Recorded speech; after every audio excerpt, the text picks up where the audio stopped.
Crowell here, coming to you from the Royal Oak Tavern in Westerville. Today we review a dark lager and ask, why can't we marry our cousins?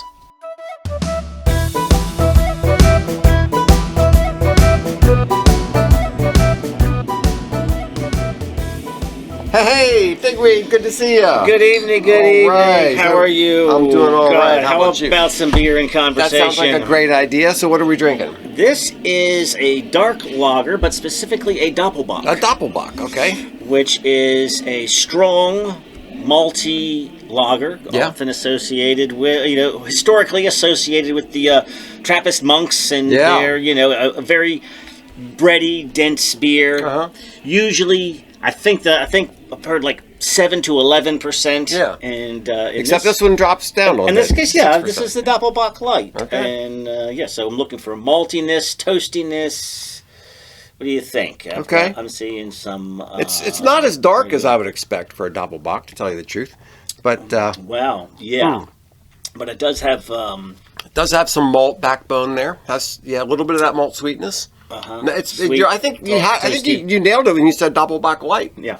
It's you take something like a Optimator or a Spotinator or something like that, and it's that dialed back a little bit. Dialed back just a little bit. Yeah. In both flavor and alcohol. Yeah. Now the thing I noticed about this that violates tradition is it doesn't have a name that ends in ATOR. Right, but it does. It did give you the goat right there. It gives you the goat. Gives you the goat. But I think we have to call it the Schlafflator. I know. What would be? Yeah, I don't know why they from Schlaffly. Couldn't think of another aider. Why couldn't they come up with something? All right. So anyway, what's on your mind? What should we talk about today? Well, did you notice that recently they've been debating in English Parliament about banning cousin marriages? Yeah, which seems strange because I thought that was already settled a long time ago. I always thought that was too, and I also thought it was already settled here. Yeah, but no. I heard some story a little while ago about two cousins who wanted to marry, and now it was some big deal, and they were trying to make this big argument for getting married. So I assumed it was against the law. Yes, but only about half the states.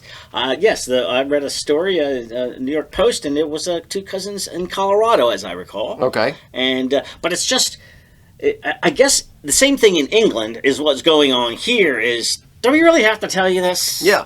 You know what I mean? Because there's almost like a natural... Do I have to create a law for this? Right. So you have to give a law to say, don't stick a pencil in your eye, right? So there are certain things that you just kind of know, which actually reminds me of something called the Westermark effect, which is that children who are raised together have some natural...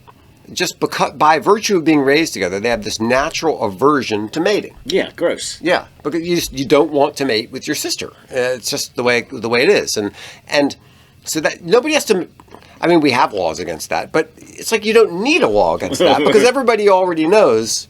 Don't do this. Yes, there's already a built-in gag reflex. Yes, built-in. You don't do that. Yeah. Yeah. Disgust factor. Yeah. Yes. Yeah.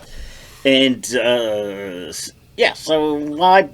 Why make a law? Why does Britain? Why does the U.S.? Why do we have to have a law now about this? Well, the U.S. you don't, in Britain you do. Okay. And do we know you're ready to go there? Yeah, let's go there. Yes. Well, it's the increased Muslim population, and cousin marriages are quite common in the Muslim world, particularly with the Pakistanis, and which are. Probably, along with the Indians, probably the largest Asian. I was surprised looking into this topic how common first cousin marriages are around the world. Yeah, it's not unusual at all. But these very high numbers, we're talking 60% in Pakistan. Wow. And if you look down there, you'll see a pattern here. Yeah. From say 40% to 60%.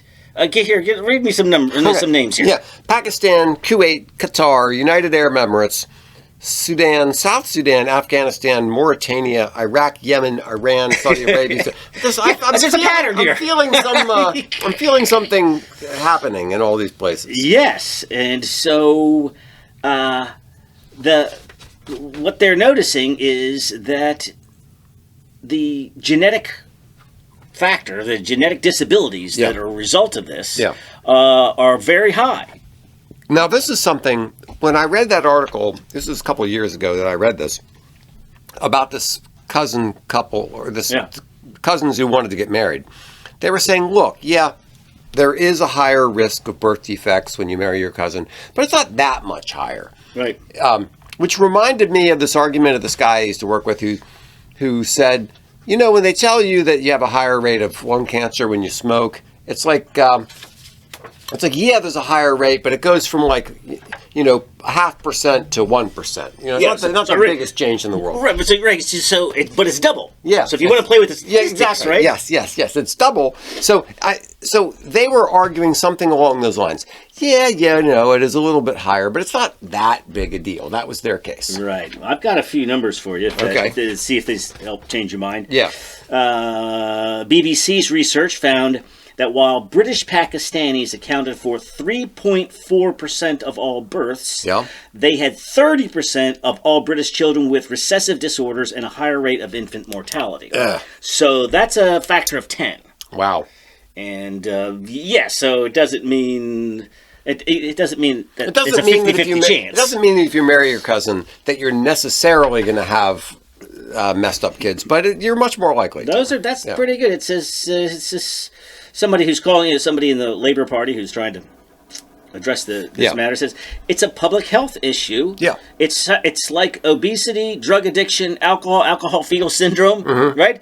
Not every woman who women can drink and not affect their babies, right? But enough have the problem that it becomes a health issue that you want to tell women if you're pregnant, don't drink. Yeah, and so they're going. Yeah, we should also be telling as a public health matter. Yeah, don't marry your cousin. However, we mustn't talk about custom marriages because it's a sensitive issue. Yeah, everything's a sensitive issue. All right, so back to the low expectation, the soft bigotry. Yes. It's like, yes, it's dangerous, it's bad for everyone, but if it's going to hurt the Muslims' feelings... We can't possibly expect Muslims to live up to something. That's what it comes down to. Right. Yeah. Oh, I mean, it's part of their culture. Yeah, so I loved, there was this great quote, that when the Brits were in India, and in India they had this custom. So I'm told. I'm not entirely sure this story is true, but here's the story. But it illustrates. Yeah, they had this custom that when a man died, his wife was burnt along with him on the pyre. Right. Okay, and the Brits came in, and they said, "You're not going to do that anymore." And the local Indians said, "Well, this is our custom." And he said, "That's okay. Our custom is we hang people who do that." And there you go. There you go. It's like, okay, you have your custom, we have our custom too. Now, who wins? Yes. I mean, you're in our country. Yeah. And we do have a dominant culture, believe it or not. And we're going to say you can't do that. Well, female genital mutilation, that's a thing of yours back in your country? But don't bring that here. Here's the thing, though. The UK does not currently have a ban on cousin marriage. Right. I mean, that's the argument that these Pakistanis are going to make. They're going to say, look, you haven't had this law before. Now you're just having this law to get us. Right. Yeah, and yes, to stop you doing something disgusting. Yeah. That's what we're trying to do. Yeah, so this reminds me of a sermon I heard from my friend Monsignor Charles Pope, who said he tells this story. You have a Saturday, you have all these things planned, and some, friend of a friend calls up and says, I need some help, I'm moving today. And you're like, I don't want to help you move, right. I want to watch the football game. Okay, same scenario, you got the Saturday, you got all your plans, and this girl that you really like calls up and says, hey, I need some help moving. Right. Like, see what love can do. There are situations where you're motivated to do or not do something, and you don't need a law. You don't need a law that says don't break your wife's arm, because you love your wife. You're not going to break her arm, So in certain situations, you don't need a law to tell people don't do this thing that they naturally don't want to do anyway. But, so let's get into why to clan-based societies. Right. So, yeah. That's what's going on. That's why it's part of the culture. Because East and the West have different approaches to societal organization.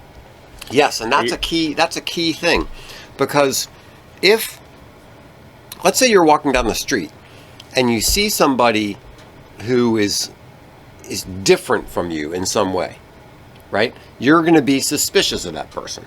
Now, in a family clan-based society, then you're suspicious of people who aren't in your clan. But in a different kind of a society, your suspicion is going to be based on something. It's not going to be based on the clan. Like in America, I don't know who these people are. They're not related to me. I don't have any affiliation with them. I just happen to know they're American citizens, so I feel a kinship with them. They're on my team. I'm with them. They're part of my group. But if you have a family clan-based society, then you're suspicious of everybody outside your clan. All right, so let's take this a little farther. This is Harvard professor Heinrich argues that the Western mind evolved differently and was a global anomaly because of 9th century Western, that is Catholic, church bans on cousin marriage. Okay. So this idea of high trust societies versus clan-based societies, I've always heard about such a thing, but I've never heard it argued the way that he does it. He says that when large families is where your trust lies. Once you break down that clanship, the nuclear family had to rely on contact with strangers, and so now you start to develop. This is where. So according to his argument, I mean, I've understood the difference between the two, but I've never heard it articulated as where it comes from. Yeah, this is where you get affiliations based on common interests, or affiliations based on something other than family, where you say you're in my guild, or you're fraternities and universities, and exactly. Your class, all these other kinds of connections, and that's a huge problem around the world with nepotism and just in government structures, where somebody is hiring their family members who are stupid and incompetent and can't get the job done because they trust them because they're part of their family rather than because they're good at the job. In Iraq, during the Saddam Hussein years, became aware of the fact that their last names were al-Takriti. They're from Tikrit. So that means part of your name designates where you're from. Right. And what do you know? The Minister of Energy is now some cousin from Tikrit. So, we're so far beyond that. We would never, the President of the United States would never, appoint his son or something to do some special kind of a thing like that. No, but of course, there's a certain amount of nepotism which I actually completely understand, because you need people that you trust. But you're just going to pick your cousin to be the head of the Department of Energy with no background at all, and your entire inner circle is made up of people from your village. That's not good. It's not going to produce a productive country. No, because you're not getting the best. Because you're not selecting from a broad enough pool to get the kind of talent that you really need to do the work. I mean, it's the opposite of meritocracy. And there's a certain expectation of you to hire your dumb cousin. Because that's just what you do in this culture. Where here we'd have no problem maybe hiring him, but also firing him. Right? I mean, in Western culture, you're right. You're going to give your nephew a job, sure. If he can't handle the job, you got to fire him. You got to fire him, and nobody would blame you for it. Where in a clan-based culture, you can't do that. You would, It would be a shame on the family that you. In a way, it's almost like it's similar to the way the mafia is organized, at least in movies. Right? In this very family-based structure. So I big fan of the high trust culture. But I never traced it back to, or never considered that it had to do with cousin banning, or cousin marriage bans. Which is very interesting. It's funny because in a way, it's not that precisely. It's not precisely the cousin marriage ban. It's simply the fact that you had to start forming alliances and associations beyond the family. And banning cousins, like, facilitated that. Banning cousin marriages said, wait a minute, you have to start looking beyond family groups and start forming these other kinds of alliances and agreements. Yeah, definitely. Although the weird thing is, you know, the church made this rule in the 9th century or whatever it was, but there was still a lot of first cousin marriage going on among the elite in Western society.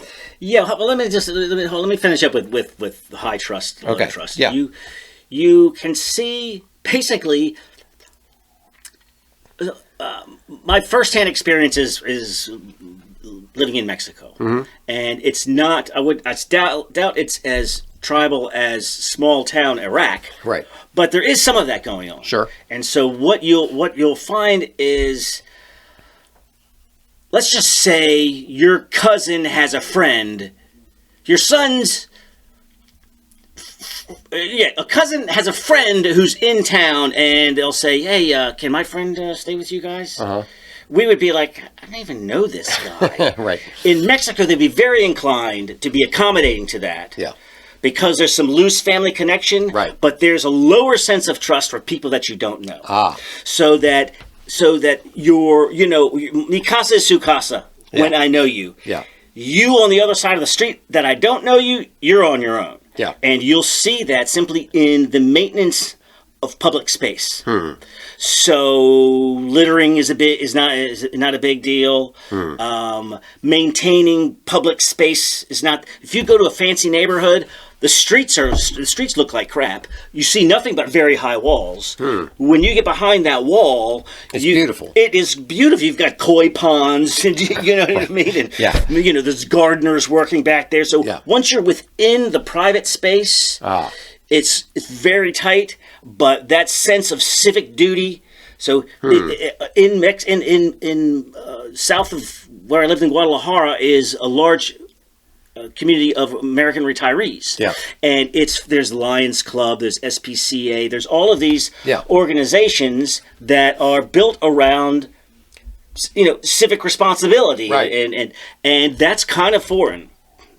That's a very American way of seeing your connection to the community, because for Mexicans, and like I said, who are less tribal than Africans and Middle Easterners, that connection between public and private, we're very into the public. Yeah, that's interesting. Ben Shapiro talks a lot about that sort of thing, about the breakdown in things like the Lions Club and the bowling league and the other kind of thing. And if you think about it, like if you're on a bowling team, you have your bunch of guys and you get together and you bowl, and you really don't care if the other guy is a Republican or a Democrat, whether he believes in UFOs or Bigfoot or anything.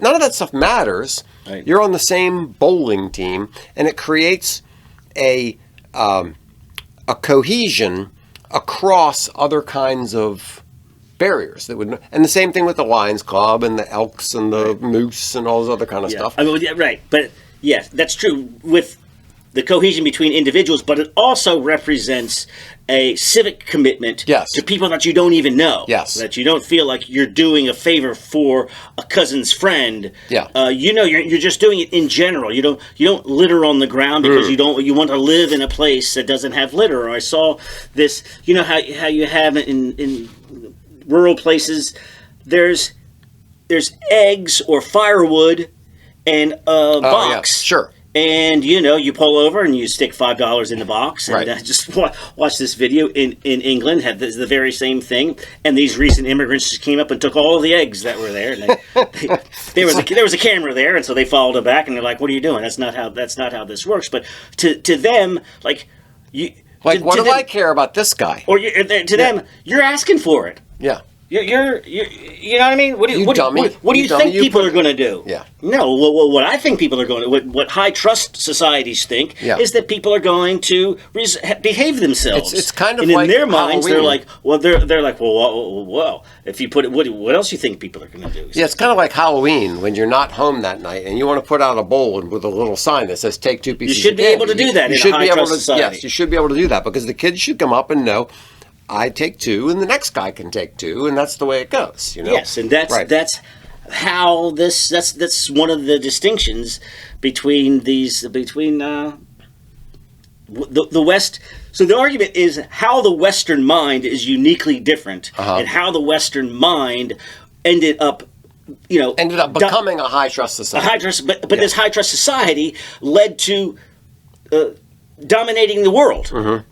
This you look on the map. I mean, you see something like Amsterdam. You can't even find the Netherlands if you look at a globe, right? Because it's such a speck. Yeah. And yet it created the Dutch East India Company and dominated the whole planet. Now, how does something like that happen? So he is saying that the Western mind developed uniquely, and he's tying it back to. Well, not just to cousin marriage, but the general idea of trusting outside of your clan, a lack of tribalism. Family. Yeah, lack of tribal, getting outside your family, having a broader sense of culture and there's also a sort of a mental, personal responsibility aspect in that what they find in this study. So the Netherlands, back to the Netherlands or to Denmark. The high levels of crime, particularly violent crime, from their immigrants from the Middle East. There's a certain, it's like MINTAP, like Middle East, North Africa, Pakistan, and something, whatever. So there's a group so what is going on here? And the psychologists went through interviewing them, and it had to do with this thing. We've discussed this before. This locus of control, so that. If you make me mad and I respond violently, it's your fault. And it's the same way that a scantily clad woman is being asked to be raped because it's not my job. Right. It's not my job to control myself. Yeah. And that's a Western Eastern dichotomy that probably, again, it can be correlated to high trust and an expectation of personal self-control. Personal self-control. So I was looking at this thing called generalized versus particularized trust. So let me read this to you and tell me what you think. Generalized trust refers to trust in people broadly, including strangers and institutions, which is critical for functioning democracies and economies. Particularized trust refers to trust in specific familiar people like family members. High levels of particularized trust can come at the expense of generalized trust. That nails it. There. Yeah. That's a good definition, and that is, something that I've understood that it's taking place, but is it as simple as tracing it back to the 9th century? That's a little specific. It is a little specific. It was precisely this decree. It's cousin Mary law in the 9th century is what has created that. But I do agree that something's going on. There is something about the Western mind that has created the greatest civilization on God's green earth. Yeah. So I want to raise. I don't know if we need to talk about it right now, but I just want to raise this aspect of this question, which is the difference between the lack of cousin marriage among the population, the general hoi polloi, but still allowing cousin marriage among the elite. I hear you. Yeah, and so we have this issue in. Like even with marrying siblings, which everybody says you don't marry your brother or your sister or your father or your mother or your child, right? But for some reason, the elite feel like they're exempt from that, and they do it anyway. And it it's either not. I don't know if they see themselves as above, but I think they're so paranoid about their money and their power that they're willing to make exceptions for themselves. It's not like they're just doing it just because we can, because obviously they could. The wealthy and powerful can have sex with whoever they want. Yeah. The reason that they're confined, that they're more likely to intermarry or keep the loving indoors, right, is because you start dispersing your power and your. It's in a way it's sort of the opposite of the Genghis Khan strategy, which is I want to make everybody my kids. Right? Yeah. I can only trust my family, so I'm going to make everybody part of my family. Yeah, but as soon as the king of France, I mean, they did seal alliances quite often, like trying to head off war by marrying your prince to somebody else's princess. Right. Yeah. Which is a great idea, I think, but oftentimes you didn't really want to, especially when you consider the Habsburgs. Right. Yeah, they might not have been the most attractive people in the world. The Habsburg chin, they say that's due to inbreeding, and then the Romanovs had a history of hemophilia. Is that right? Yeah. Yeah. Mm-hmm. I've been listening to a podcast on the 100 Years' War. Yeah. And the part I'm listening to is the Henry V, the Battle of Agincourt, and the king on the other side. Henry V. This is about the. For some reason, I was thinking second. No, Henry V is that's the Shakespeare play, Henry V. Yeah. Yeah, that's Agincourt. So this is 1415, something like that. Anyway, the King Charles on the other side in France is the Mad King. Right. And what is that? There's a certain mental illness where you think that your bones are made of glass. And that was so, and then there's the Mad King George of during the colonial period, right? There's a history of madness. That probably comes from... Could be from inbreeding. Inbreeding. Right. Need to get some more blood going on. Have you ever seen there's a YouTube series called... The guy's name is Mark something L. An L. It's called the Soft White Underbelly. And he does these interviews with people on the margins of society. It can be a mob enforcer, a drug smuggler, or something like that. Mm-hmm. Well, he went to... Did you see the Whitakers, the most inbred family in... You won't... I'm not making this up. It's West Virginia. Yeah. Sorry, West Virginia. And the name of the town is Odd. ODD. That's the name of the town? Yes. Right. Okay. You wouldn't make that. You wouldn't even make that up. It's too silly. Yeah. Yes. And yes, some of them were nonverbal, just a lot of like grunts and hoots. And, because they were also inbred? Yeah. That's so sad. That is so sad. Yeah. But I guess my point is, yes, it's very low in America, but it's good. And what's the solution? I mean, it's not like anybody's going to want to come and contribute their DNA to that line. Yeah, we need to cut that line. You need to cut that line off. Oh, that's gross. But speaking of historically, previous show we talked about historical events, and Cleopatra came up. Yeah, and it reminded me that and you said that she wasn't actually Egyptian, right? That she was from Macedonian. She's Macedonian, Greek, and so I got this. Here you go. Here's a family tree starting with the original Ptolemy. Right. And it's not a very broad family tree. It's not. There's almost... Okay, here's a guy. Look, he's from outside the family. Okay. This is brother, sister.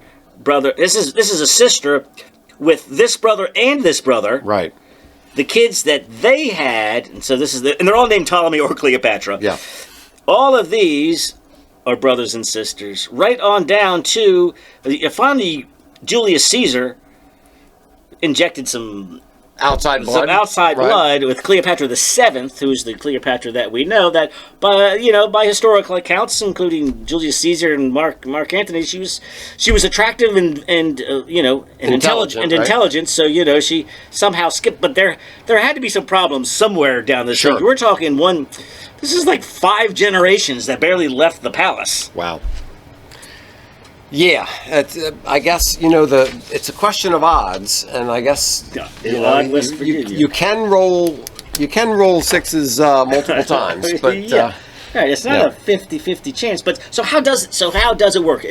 It's everybody has some potential recessive gene. Yeah. Right. Yeah. But it's just unlikely, if you're outside your family, that your recessive gene is going to match somebody else's recessive gene. So is that how the the whole purpose of sex, and I don't mean the act of sex. I mean the whole purpose of having male and female is to mix the genes, because if you have something that has the same genetic makeup, one generation, next generation, then a parasite can come along and take advantage of that. So the purpose of sex is to mix up the genes to fight the parasites. So like if you're constantly churning the genetic clock, spinning things around, then the parasites have a harder time catching up. Okay.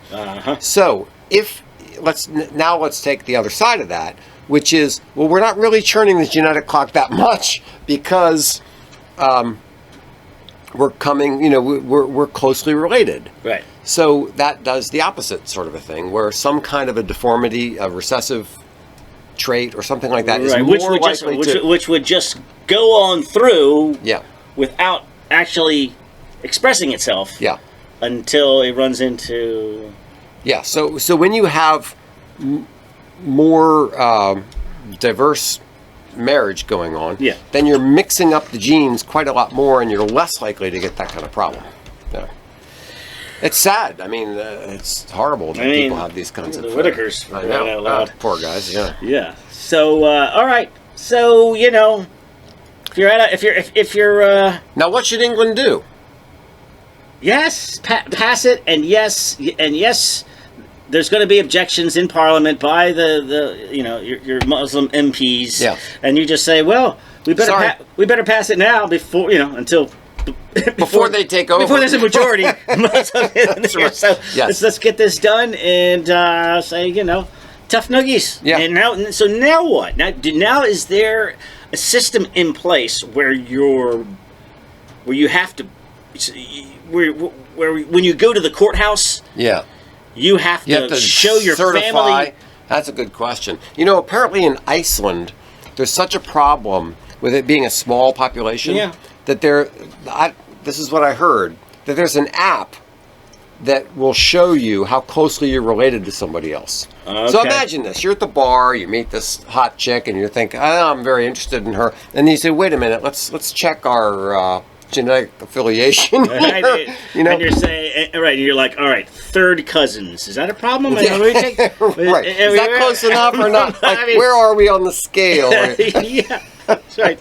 The chances of having a mutant baby. That's right. At the third. Yeah. So what are they going to do with marriage certificates? Are you're going to have to come in and demonstrate that you're not? With a I don't know my family tree all that far. How far do you have? I guess you're just having to prove first cousin. Yeah. That's all we're asking here. Yeah. Is first cousin. That's not so hard. That shouldn't be too hard to prove. You should think so. Or if nothing else, we've talked about this before, just the idea of setting a social standard. Yeah.